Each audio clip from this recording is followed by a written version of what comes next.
Hello everyone, welcome back to my channel Taron Tishan kitchen ব্লগে আপনাদের সবাইকে স্বাগতম।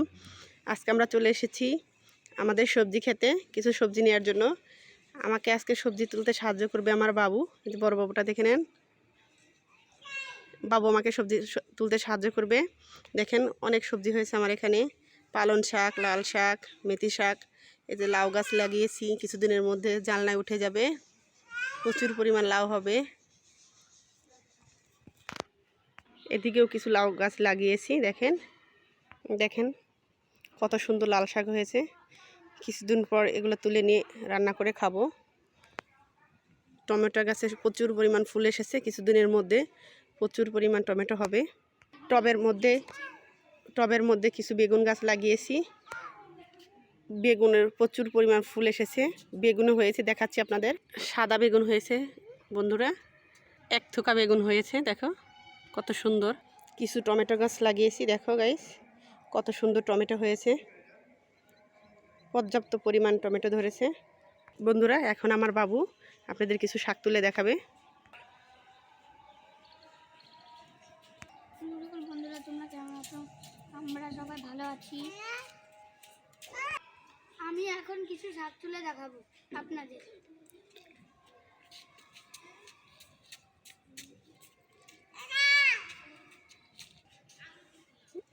দেখেন গাইস, আসো না, এই যে বাপ্পা, এদিকে তাকাও, একটু তাকাও, এদিকে তাকাও, একটু একটু শাক তোলো, তুমি একটু শাক তোলো। দেখেন কত সুন্দর করে শাক তুলছে আমার ছোট সোনা। শাক তোলা তো না, সমস্ত শাকগুলো নষ্ট করে দিচ্ছে, কাঁচা শাক খেয়ে নিচ্ছে। দেখেন আমার বাবু কি সুন্দর শাকগুলা ছিঁড়ছে, তোলা তো না, ছিঁড়ে ছিঁড়ে এই তো রেখে দিচ্ছে। ওরা ঝুড়ি ভরে যাবে শাক তুলে। হ্যাঁ দেখেন, আপনারা পারেন এত সুন্দর শাক তুলতে? এই তো দেখেন দেখেন কত সুন্দর একটা শাক তুলেছে, বড় মানুষের মতো। ওই দেখেন আবার কথা বলে। আপনাদের কার কার বাসায় এত দুষ্টু বাচ্চা আছে অবশ্যই কমেন্ট করে জানাবেন। ওই দেখেন আবার টাটা দিচ্ছে, ওই দেখেন টাটা দেয়।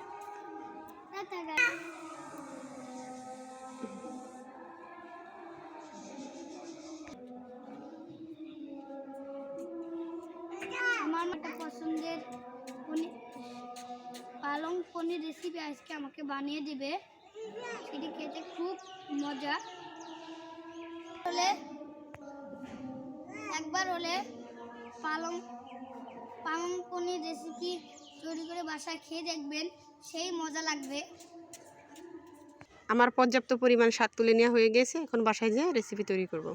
এখন আমরা বাসার দিকে রওনা দিচ্ছি, যে চলে যাচ্ছি। ওই দেখেন আমার বাবুরা চলে আসছে হেঁটে হেঁটে, বাবু আর অন্যদিকে চলে যাচ্ছে। দেখেন ওই যে এখানে গাইস লিফট চলে আসছে, এখন আমরা লিফটে চলে যাব। দেখেন লিফটের মধ্যে কত দুষ্টুমি করে আমার বাবুরা। লাফায় না লাফায় না লাফায় না। চলে এসেছি, এখন বাসায় চলে যাব। আসো আসো, ওখানে ফাঁদে না, তুই ধর ধর। দেখেন বন্ধুরা, গ্রাউন্ড ফ্লোর আমাদের, এই ময়লার ওখানে যায় না। ওই যে আমার বাবু সোনাটা দেখেন কি সুন্দর দৌড়াচ্ছে, বাসায় চলে যাচ্ছে। হ্যাঁ চলে যাচ্ছে আমার বাবু, ঘরের দরজা খুলছে। দেখেন আরেক বাবু যে চলে আসছে হাতে জুতা নিয়ে।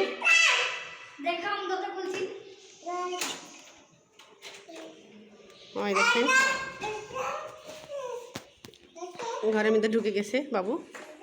আমার বাবু কি সুন্দর করে শাক তুলে নিচ্ছে, দেখেন একদম দক্ষ। পালং শাক কুটে বেছে ধুয়ে নিয়ে এসেছি এখানে, এই যে নিয়ে নিয়েছি, এখন সেদ্ধ করে নেব। চুলাতে একটা কড়াই বসিয়ে দিয়েছি, এখন কড়াইটা গরম হলে, কড়াইটা গরম হয়ে গিয়েছে, এখন এর মধ্যে দিয়ে দেবো কিছু তেল, সামান্য পরিমাণ। তেলটা গরম হওয়ার পরে আবারও ফিরে আসছি, আবারও ফিরে এলাম 2 মিনিট পর। তেলটা গরম হয়ে গেছে কড়াই, এখন শাকগুলো দিয়ে নেব। এইভাবে শাকটাকে যদি আপনারা ভাপিয়ে নেন তাহলে শাক থেকে কাঁচা গন্ধ, সে গন্ধটা লাগবে না। দিয়ে দেবো সামান্য পরিমাণ লবণ, এখন ভালো করে নেড়ে নেব।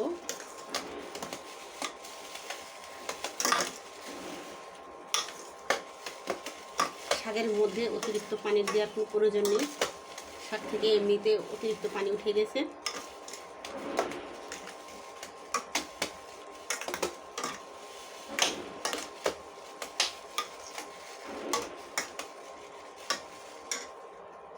একটি ঢাকনার সাহায্যে ঢেকে নিয়ে সিদ্ধ করে নিব।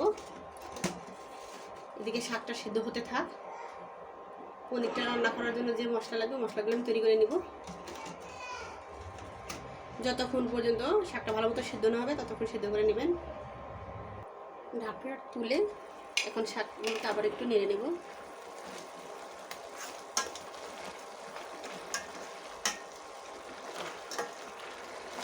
মোটামুটি সিদ্ধ হয়ে গেছে, আর কিছুক্ষণ সিদ্ধ করে নিলে হয়ে যাবে।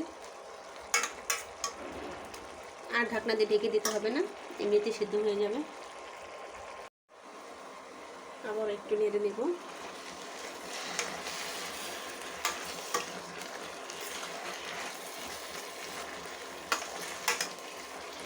শাকের একটু পানি ফেলে দেবো না, আমি শুকিয়ে নেব।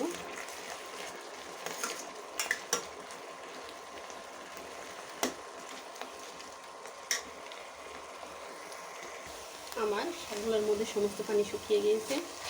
এখন আমি শাকগুলোকে বেটে নিব শিলনোড়ায়। আপনারা চাইলে ব্লেন্ডারে যারা ব্লেন্ড করে নিতে পারেন।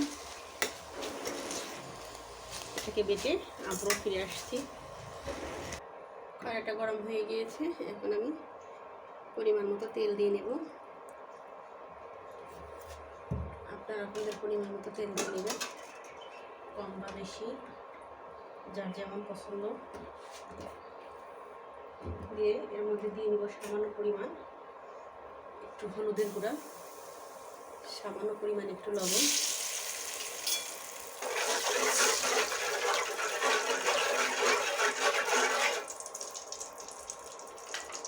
লবণটা দিলে মাছ বা অন্য কিছু ভাজার সময় নিচে লেগে যাবে না। এই যে পনিরগুলোকে এখন আমি ভেজে নেব।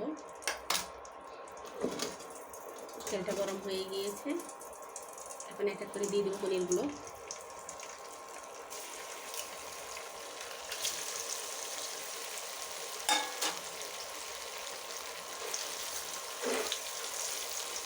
হালকা কালার করে ভেজে পনিরগুলো ভেজে তুলে নিয়েছি। এখন একটা কড়াই বসিয়ে তার মধ্যে কিছু তেল দিয়ে নিয়েছি। তেলটা গরম হওয়া পর্যন্ত অপেক্ষা করব।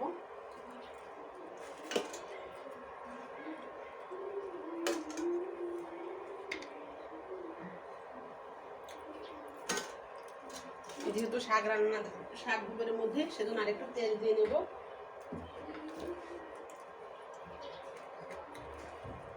দিয়ে দিচ্ছি আরও সামান্য পরিমাণ তেল। আপনারা আপনাদের পরিমাণ মতো দিয়ে নেবেন।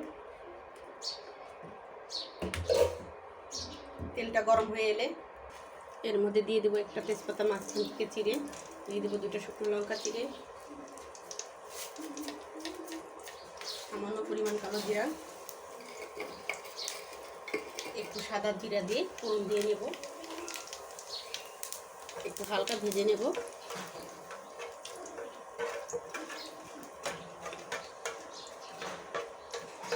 ভেজে নিয়ে এর মধ্যে দিয়ে দেবো এখন ধুয়ে কেটে রেখেছিলাম পেঁয়াজ কুচি ও শুকনো কাঁচা লঙ্কা কালি। এটাকে ভালো করে কষিয়ে নেব। দিয়ে নিচ্ছি সামান্য পরিমাণ লবণ দিয়ে ভালো করে পেঁয়াজটাকে বাদামি কালার করে ভেজে নেব। হালকা বাদামি করে ভেজে নেব, ডিপ করে ভেজে নেব না, তাহলে খেতে ভালো লাগবে না। হালকা ভেজে নেওয়া হয়েছে, এখন দিয়ে দেবো ভেজে রাখা মশলা। আদা রসুন একসাথে মিক্সড করে বেশি নিয়েছিলাম, সেই মশলাগুলো দিয়ে দিচ্ছি জিরা বাটা, দিয়ে দিচ্ছি মিক্সড করা বাদাম বাটা,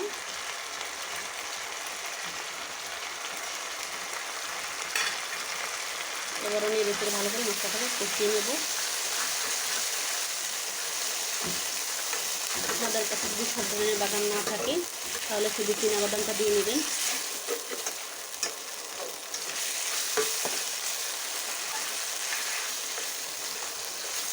মশলাটা যতটা কষানো ভালো হবে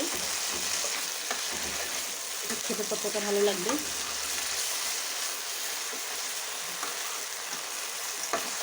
আমি এখানে মিডিয়াম টু লোতে করে রেখে মশলাটা কষিয়ে নিচ্ছি।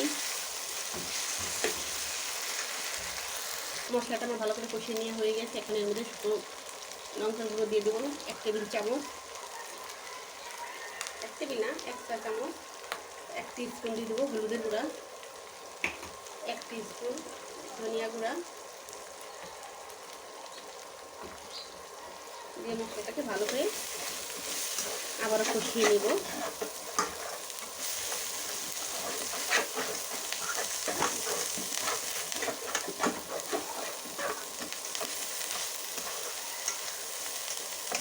আপনারা ঝাল কম বা বেশি বাড়িয়ে কমিয়ে নিতে পারেন।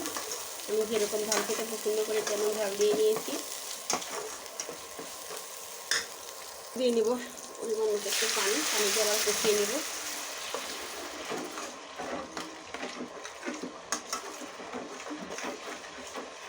মশলাটাকে ভালো করে কষিয়ে নিতে হবে। মশলাটাকে আমার ভালো করে কষিয়ে নেওয়া হয়ে গিয়েছে। এখন এর মধ্যে দিয়ে দেবো বেটে রাখা পালং,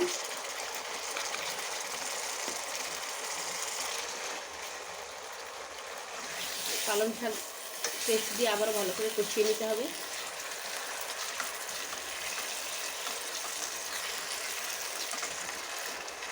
এটা খেতে কিন্তু দুর্দান্ত হয়, অনেক টেস্টি,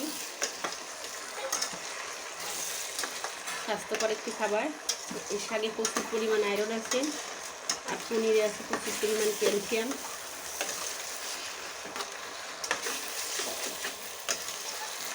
এটাকে ভালো করে কষিয়ে নিয়ে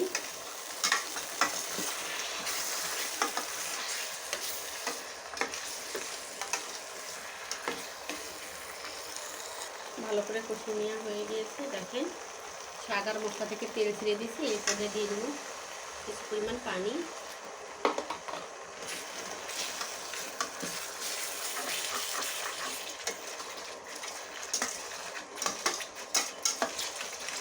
আমার ভিডিওটা যদি আপনাদের ভালো লেগে থাকে অবশ্যই লাইক করবেন, শেয়ার করবেন, সাবস্ক্রাইব করে আমার সাথে থাকবেন। পাশে থাকা বেল বাটনটি প্রেস করে দিবেন। আর একবার হলেও এই পালং পনিরটা বাসায় তৈরি করে খেয়ে দেখবেন। আশা করি সবাই ভালো লাগবে। স্বাস্থ্যকর একটি খাবার। এটা আবারও ভালো করে কষিয়ে নেওয়া হয়ে গেল।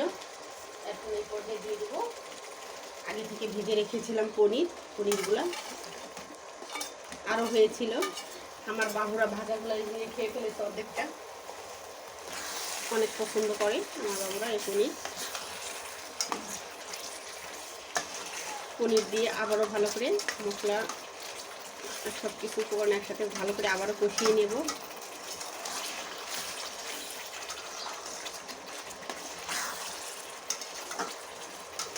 এটা দেখতে একদম সবুজ হবে, কালারিং হবে না,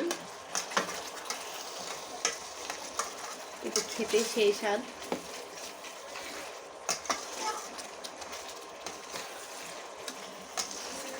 অনেক গন্ধ বেরিয়েছে।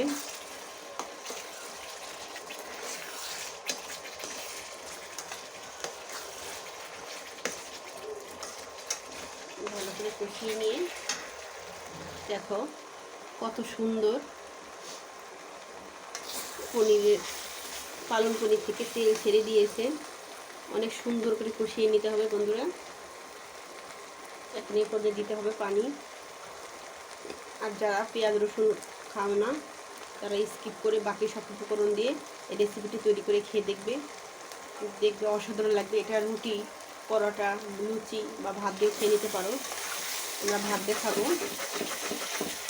এর মধ্যে এখন দিয়ে দেব এই পানির পরিবর্তে দিয়ে দেবো দুধ। জাল করে রেখেছিলাম দুধ, 1 কাপ দুধ দিয়ে দিচ্ছি।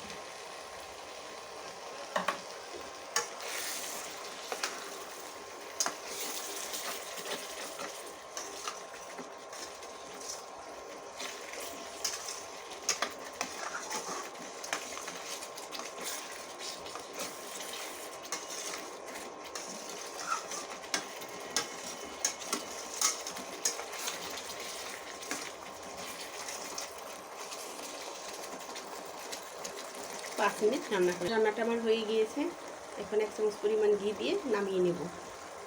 সাথে একটু ভেজে রাখা জিরার গুঁড়া দিয়ে পরিবেশন করব। এটা দিয়ে আর বেশিক্ষণ জাল করিনি, নেড়ে চেড়ে নিয়েছি, একদম পারফেক্ট। এখন নামিয়ে নেব। উপর দিয়ে ধনিয়া পাতা ছড়িয়ে দিয়ে নিয়েছি। এটা খেতে আরও ভালো লাগবে। দেখেন কতটা সুন্দর ও লোভনীয় হয়েছে। একবার হলেও বাসায় তৈরি করে খাবেন। সবাই ভালো থাকবেন, সুস্থ থাকবেন, আমার সঙ্গে থাকবেন। সবাইকে ধন্যবাদ।